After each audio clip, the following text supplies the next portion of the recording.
Ahora, en el mundo de la salud y en su espacio exclusivo sobre medicina laboral, Bombicino Diagnósticos, jerarquía en salud ocupacional, presenta a uno de sus médicos especialistas para tratar uno de los temas más consultados. Además, Bombicino Diagnósticos le brinda la oportunidad a la audiencia de llamarnos en vivo para realizar consultas relacionadas con el tema del día.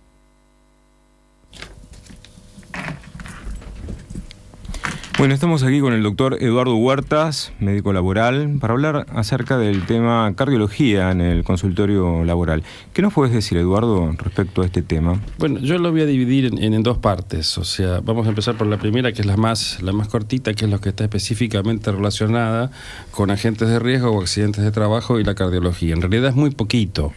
O sea, para enfermedades profesionales el único agente de riesgo que figura en el listado de enfermedades profesionales es la nitroglicerina. La nitroglicerina es una sustancia que se utiliza para la fabricación y envasado de explosivos. Y esta sustancia sí genera dolores precordiales, isquemia aguda de miocardio e infarto de miocardio. O sea, las personas que trabajan en esta actividad son los únicos que podrían tener enfermedades profesionales relacionadas con el trabajo. En lo que se refiere a accidentes de trabajo, recordemos que es un hecho súbito y violento relacionado con el trabajo, con lo cual la única forma que tendríamos de tener patología cardíaca es la traumática. O sea, cuando una persona se accidenta y sufre traumatismo de tórax o heridas de bala, o lesiones en asaltos, cuchillos, diferentes causas, pero siempre traumáticas. O sea, en lo laboral específico es muy poquito lo que tiene vinculación con la ley de riesgos de trabajo en la cardiología. En lo que se refiere a la segunda parte, que sí es extensa, que es la consulta diaria del consultorio de medicina laboral de una empresa, sí, es sumamente frecuente. Yo lo comentaba antes, la consulta más frecuente que recibimos es la toma de presión. O sea, la gente tiene conciencia de que cuando te duele la cabeza se marea, o por lo menos es muy popular, ¿no es cierto? En general tiene la culpa la presión. Y bueno, son consultas sumamente frecuentes y esto nos permite la detección precoz de la enfermedad. Como decía antes, es muy difícil hoy conseguir un turno médico, y el lugar del consultorio de la empresa pasa a ser el lugar donde bajo ya o voy ya y en 5 minutos me toman la presión, o en menos, a veces sin espera. Claro. Doctor, ¿es cierto que cada vez es más joven la gente con problemas cardíacos? ¿O los hipertensos, por ejemplo? Es mucho más frecuente. Yo les cuento que en muchas oportunidades con respecto a antes, hace 10 años, tenemos que llamar a las emergencias, sea por lipotemias severas que persisten, o sea, a pesar de que uno hace el cuidado de la persona y averigua si está hidratada y le da sales, si la presión está muy baja, y generalmente se ve mucho más en mujeres que en varones, ¿no? Las lipotemias son, les diría, casi un 99-1 con respecto a mujeres a varones.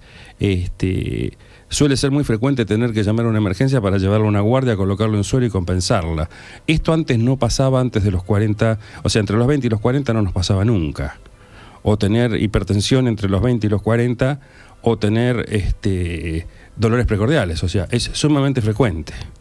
Sumamente frecuente, les hablo en una empresa de 3.000 personas, a lo mejor una vez cada 10 días, una vez cada 15, no es que estamos todos los días llamando a una emergencia, pero lo hablamos inclusive con los médicos que vienen de las diferentes obras sociales, prepagas o emergencias, que antes les hablo de 10 o 15 años atrás, cuando uno llamaba a una emergencia y le decían la edad, normalmente si era menor de 40 uno iba tranquilo. Hoy ya no. Hoy se interna gente con patología vascular de entre 20 y 40 años. O sea, no solamente es la hipertensión, no solamente es la hipotensión, sino que encontramos arritmias o dolores precordiales con cambio, o sea, dolores de pecho, con cambios en el electrocardiograma. O sea, claro. En los últimos 2 o 3 meses yo tuve 2 internados con cambios de electro de 30 años.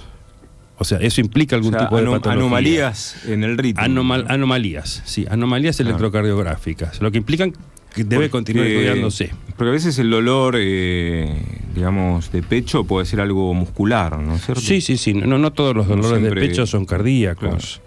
Pero hay características específicas en la clínica médica que hacen que uno piense como médico qué tipo de dolor, cómo lo refiere, cómo se irradia ese dolor, pueda ser de origen cardíaco. ¿Cuál es el dolor de pecho que te hace presumir que la persona tiene un problema cardíaco? El dolor de pecho opresivo.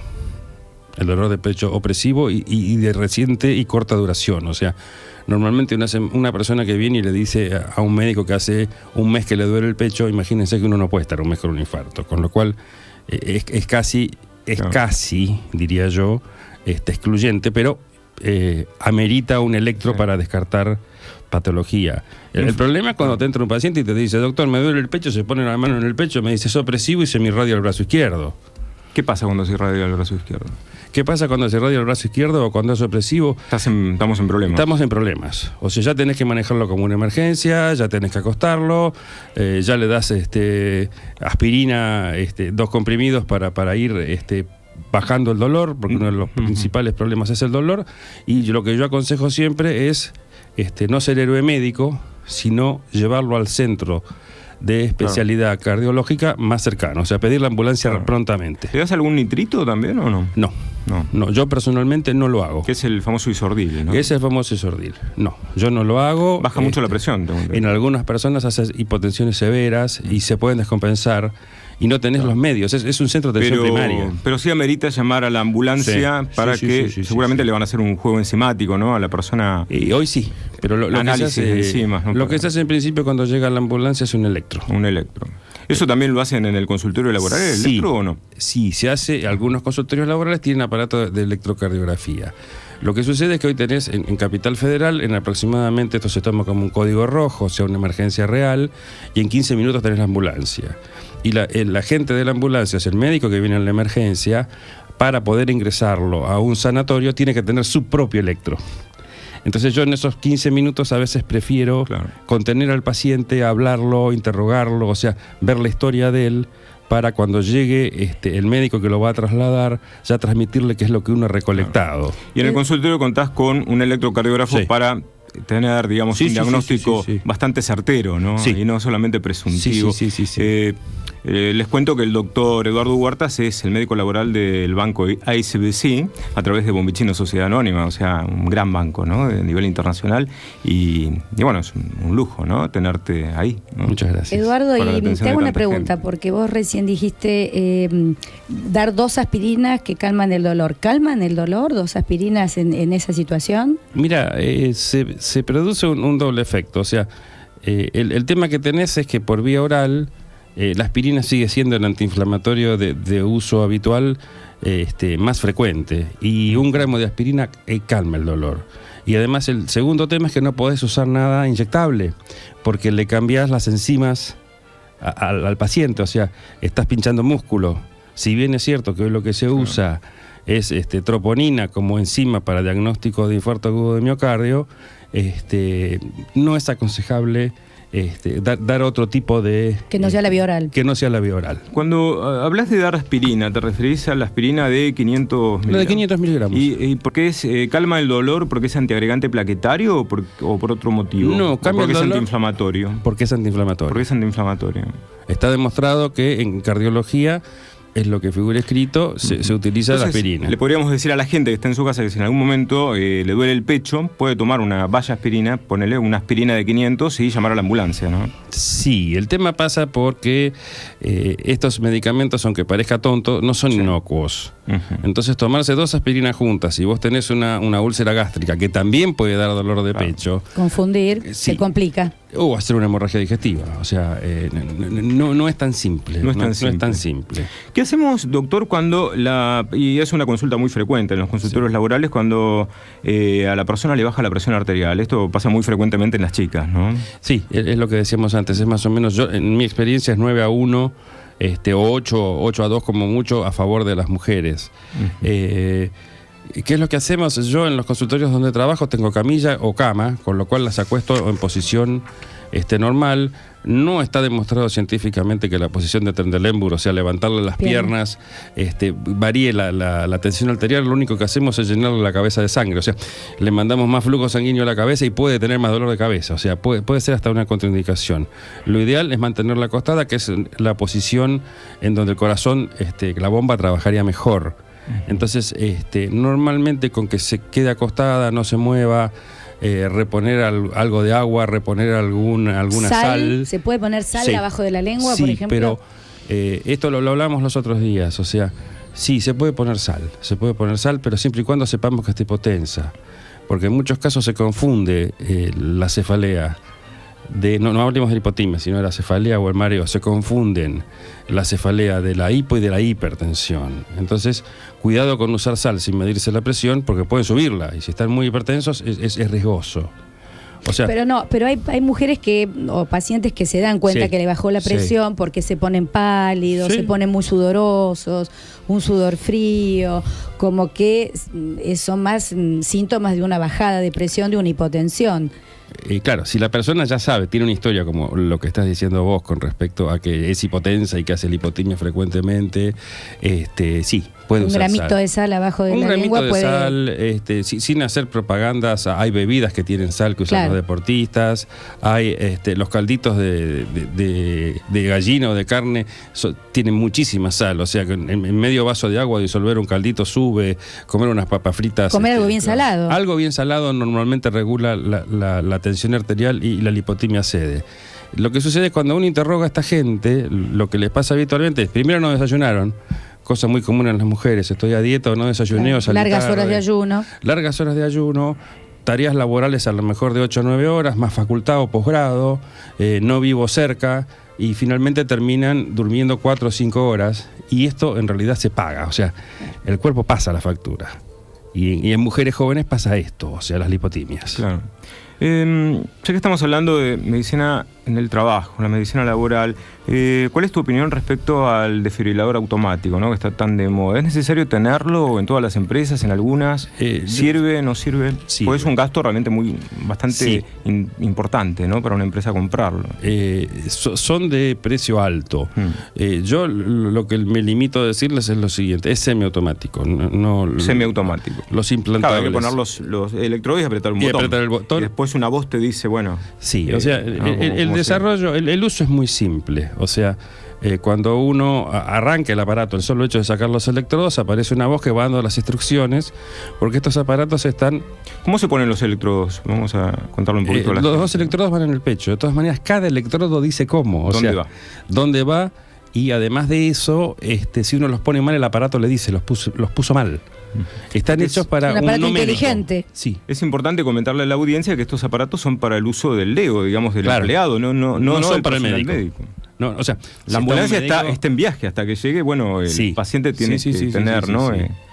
El tema es así. Hoy de todo lo que se presume que es un paro cardíaco, o sea, la gran pregunta es cómo la gente de la misma empresa te pregunta, ¿cómo sé que está en paro cardíaco? Bueno, en principio toda persona que no se le encuentra el pulso, que está tirado en el piso, que tiene los ojos cerrados, que no responde, que no respira, que no tiene contacto, está en paro cardíaco. ¿Qué sucede? De los paros cardíacos, según los estudios recientes, el 80% del corazón no está totalmente parado. O sea, está en lo que se llama fibrilación ventricular, que es una arritmia que hace que el corazón no lata. O sea, se mueve tanto, pero no es efectivo el latido. Claro. Lo que hace el aparato es medir esto en forma automática, una vez que uno coloca los electrodos. Y le avisa a la persona que tiene que hacer una descarga eléctrica que ya está programada, que tiene que separarse, o sea, avisa todo y finalmente le deja la decisión a un humano para que apriete el botoncito verde y dé la descarga. Después que se da la descarga, el aparato vuelve a medir si el corazón volvió a un ritmo normal o no, y si es necesario vuelve a hacer la descarga. O sea, este ciclo es ininterrumpido, o sea, no para. Claro. Y la voz incluso te dice que no toques al paciente mientras está retírese. descargando, porque Claro. va a recibir una descarga eléctrica, Sí, justamente. recibe una descarga eléctrica y además le disminuye la descarga a la persona que la necesita. O sea, Claro. las dos cosas suceden. Pero avisa absolutamente todo. El tema fundamental que yo le explico a la gente que no es médico y no es responsable de lo que pasa y que es una patología grave y que si el paciente lamentablemente no responde y no está preparado como médico para afrontar estas situaciones, él no tiene la culpa. Pero puede salvar una vida hasta que llegue la ambulancia. En o reglas puede- generales, de acuerdo a lo que está escrito, suele sacar al 80% o 90% de las personas que están con una fibrilación ventricular.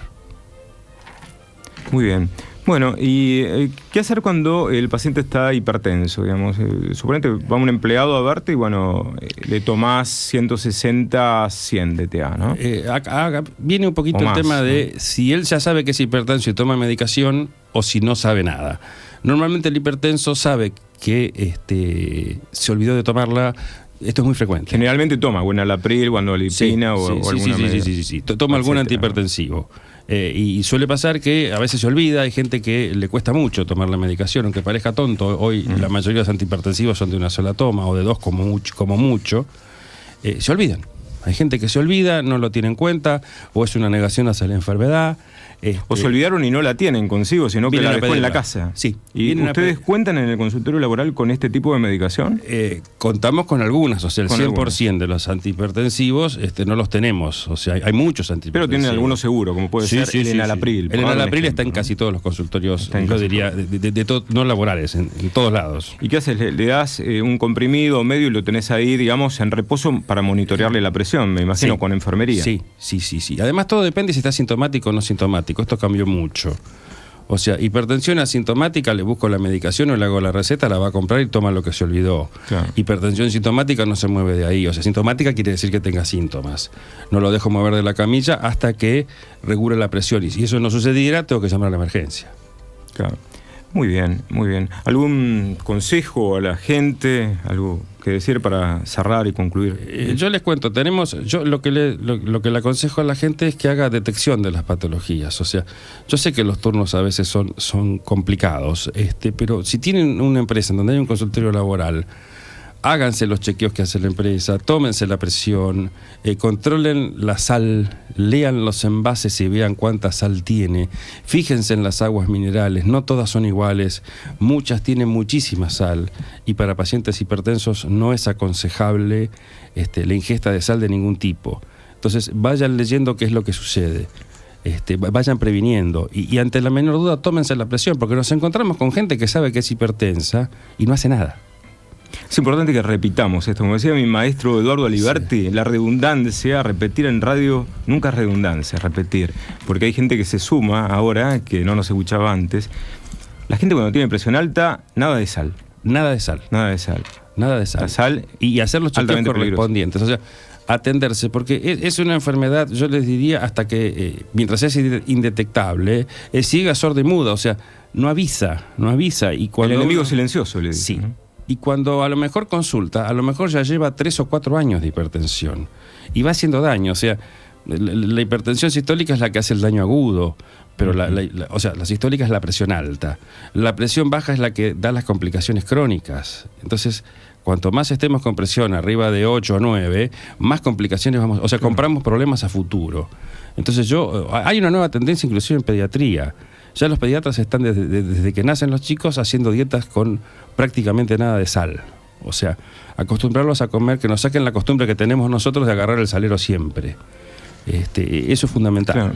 Eduardo, te hago una última pregunta. El ACV, famoso ACV temido, ¿se puede ver a un pico hipertensivo? Sí, se puede ver un pico hipertensivo.